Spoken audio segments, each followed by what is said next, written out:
Hi everyone, the Simple Dad here. In this video, I'll show you how to save photos as PDF on your Samsung S25 Ultra. So on your Samsung S25 Ultra, you can convert any image or photo into a PDF directly from your phone. So let me show you how to do this. So here we'll first go ahead and open up Gallery.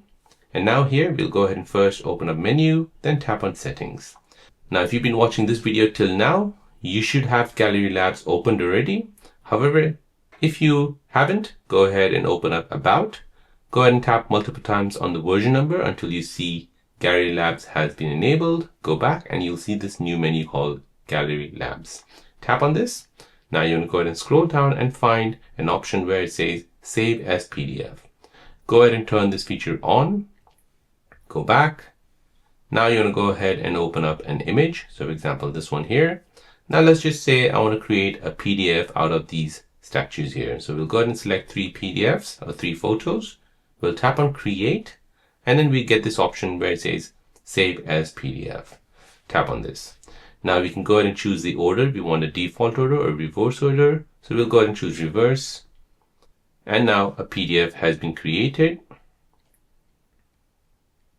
So now we can go ahead and tap on the 3 dots and we can save it as a file, and we can go ahead and save it as a PDF. Go ahead and choose where you want to save it.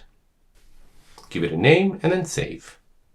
So this is ideal for sharing documents, receipts, ID photos, or artwork in a professional format from your Samsung S25 Ultra.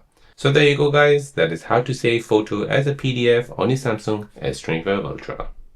If you're new on the channel and you want to find out more about your iPhone, your Android phone, or any other social media apps, then don't forget to subscribe to this channel to become a part of the Simple Dad community. Hit the like button if you find this video useful.